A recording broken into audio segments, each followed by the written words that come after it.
Hi, welcome to the latest of these short videos about Irish genealogy and the Irish Ancestors website. Today, I'm going to be talking about 19th century census fragments. Okay, so as usual, again, I'm going to use the site as a jumping off point. Most of what I say is there in text form. So let's go to the site now.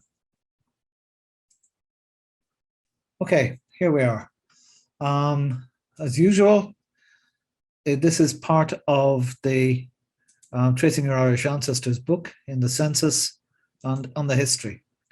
Now, what I'm going to be doing is talking about the records, talking about some of the examples and having a look at where they're available. Ireland was very lucky in some senses that it had the earliest full censuses taken in what was then the United Kingdom of Great Britain and Ireland. I mean, one of the reasons was, I say this repeatedly, is that the English, that the administration in London after the Act of Union, after Ireland became part of the United Kingdom in 1800, found themselves with this country on their hands that they knew nothing about. So there was this frantic bout of measuring and counting and mapping that went on, and the censuses were part of that. So there was a census, there was an 1813 census, which sort of went off half-cocked, and of which nothing at all survives. It wasn't even, it was doing a head count, it wasn't taking names, so it wasn't a proper census in the genealogical sense. But there was a census taken every 10 years from 1821 on. So 21, 31, 41, 51, 61, 71, 81, 91. Aren't we lucky? We'll come back to that. To go through them, the 1821 was the first attempt, and it was a little bit, it has a bad reputation amongst historians for being inaccurate and overestimating. I think one of the things they did was they paid the enumerators by head count. So if you've ever heard the phrase perverse motivation, giving people a reason to inflate the figures, there it is. So, but anyway, this is what it looks like, the 1821 census. It gives the names of the individuals, their ages, their occupations, and observations. So it's pretty basic, but it's wonderful. It's 1821. You can see there Bernard Murphy is aged 39 in 1821. So he was born probably 1782, 83. You're right back into the 18th century. Wouldn't it be wonderful if we had more of it? What happened was the 1821, 31, 41, 51 censuses were in the Public Record Office in 1922, and boom, they were 98% of them were destroyed. So bits and pieces survived depending on where, on whether they were out in the reading room or they were in the record treasury, which was blown up. So in the case of the 1921, there are some surviving for parts of County Cavan, Fermanagh, Galway, Meath and Offaly. The major ones are for Galway and Offaly, Kings County as it was then. Again, if you go into the county source lists, you'll get, let's just see if we go into the census, and I'll show you, see the 1821, it gives you the parishes, the list of parishes there, and the link. And the link is to the National Archives of Ireland census website, which is searchable, it's completely searchable. There are copies of these also on Find My Past and Ancestry, where they're free to search after registration, and they don't always make it clear. And they use surname variants, which the National Archives doesn't. So there's swings and roundabouts. Anyway, the same is true of all the census fragments. So the 1821, there's quite a big lump for Galway, for the Aran Islands, and for parts of East Galway. So Loughrea, places like that. So it's potluck, like so much in Irish genealogy. It depends on whether you were blessed in your cradle by the good fairy or the bad fairy. Anyway, the 1831 census was much more thoroughly destroyed. It was different from the 1821. This is an example. You can see it includes, these are enumerators' summaries. So these are not the original census returns. So all that survived are the summaries. So you get the number of people in the household, the number of males, the number of females, and interestingly enough, religion. And this is for Grange Agivy in the half barony of Coleraine in County Derry, stroke Londonderry. And you can see it's almost entirely Presbyterian. They're all Presbyterians there. George Moon, Thomas Smith, Richard Neal. Okay, again, wonderful. What there is of it, there's not really very much left. What there is there on the National Archives site and on Find My Past and Ancestry. That business of including the religion is something pretty unique to Ireland. In other countries, other English-speaking countries at least, what religion you professed was between you and your maker. In Ireland, what religion you professed was part of the political bunfight that was a permanent feature of Ireland. So how many of them, how many of us, it was quite important to count. They didn't do that in 1841. Yes, for the 1831, most of what survives is for the 1831. And there are bits and pieces elsewhere, but parts of parishes, townlands, things like that. Some of them transcripts made by, for example, Catholic clergymen who wanted to see how many Protestants are there in my parish, how many Catholics, and so on. So that's true for parishes in South Kerry, for example. The religion gave people an incentive to make copies of them. So, but again, 98% of it is gone.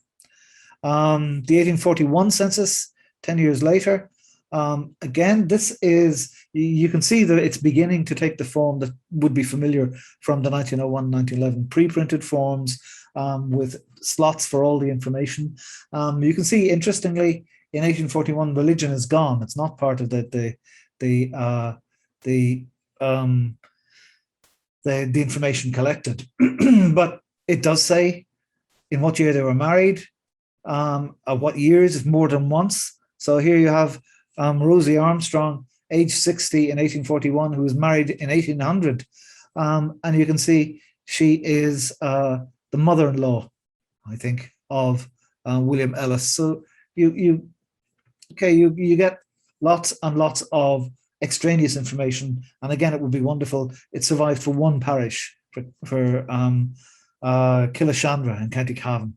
And one of the wonderful things about the 1841 as well is it included a slot. It's not on the example I've shown you, but it included a slot for family members who had died since 1831, named, and family members who actually weren't in the household in 1841. So you could have people counted twice, being in one household and being counted as absent from another household. So, but it's all theoretical unless you have ancestors from Killashandra. 1851, again, the system is getting more and more fully fledged. You get the names, the ages, the sex, relationship to the head of household, marital status. Again, the year married. Isn't that nice? The occupation, education, literacy, where born, what county, and it specified disabilities. Again, no religion. Okay, the religion came back in 1861 and then stayed in for the rest of the century. The 1851, most of the ones that survived are for County Antrim, and the reason they survived is that the volumes were out for rebinding in 1922 when the attack on the Public Record Office burnt all the rest of them. So it's just absolute random chance. Okay. The 1861, 1871, 1881, and 1891, they were destroyed by the public, it wasn't the Public Record Office, they didn't have them at the time.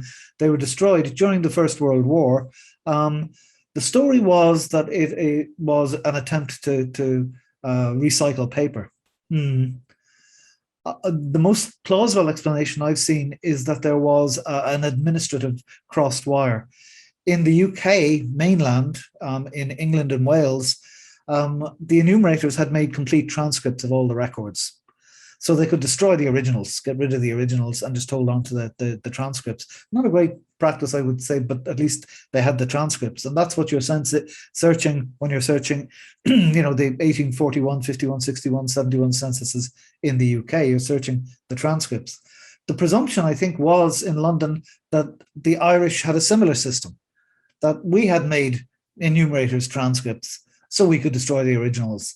And nobody bothered to, you know, to say, hold on a second, these are the only copies we have. So anyway, whatever the reason, they're all gone.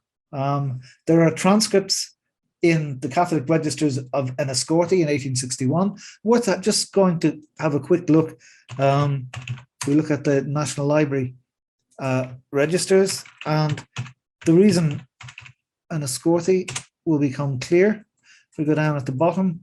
The census, 1861. You can see it took place on the 17th of April, 1861, which was basically the census time for all the censuses. Took place in early spring, and it's in the Catholic registers, census of inhabitants. And let's just do a full screen and show you how it does it. And how do I know that they collected religious information? Because here we have the Catholic parish priest doing a transcript of names, Catholics and Protestants. Okay, Catholics and Protestants. So again, you can see the sectarian headcount is what matters. Anyway, they're there. If you have ancestors from Enniscorthy, you're in luck. There are also, for 1841 and 1851, there are other fragments that are worth taking into account.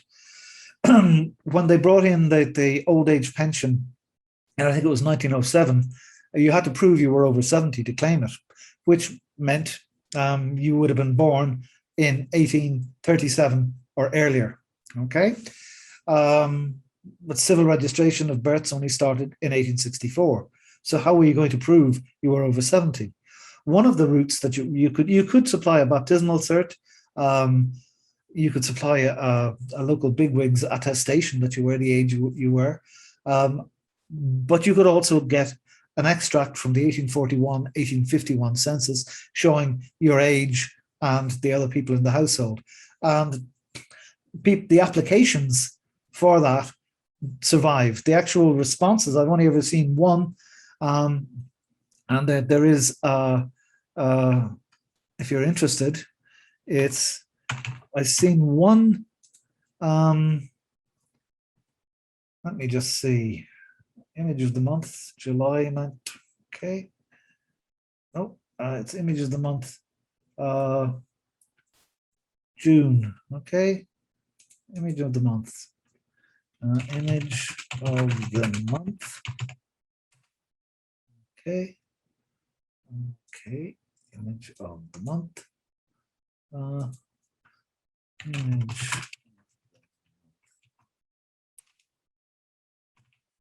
There we go. This is on accreditedgenealogist.ie website. An image of the month that I did in May is the response from the National Archives, or the Public Record Office as it was then, to somebody who made an application. So this is what came back from the Public Record Office, and this is what it looked like. It didn't include everything on the form. You see the returns of the members now alive, returns of the members who have died. It only included the parents and the individual who had. So this Winnie Stroker is the person who made the application. But those applications are here on the National Archives website. They're also here. That's the 1841, 1851. So let's see, Murphy. You have to remember what you're searching here is not the census. You're searching the application. Okay. Well, actually, no. In this case, I beg your pardon. That's the enumerator's transcript for 1851 to 1841. Search. Okay, you can see most of them are in Kilishandra. Let's have a look. Oh, Kilishandra. Let's see. Catherine Murphy. No.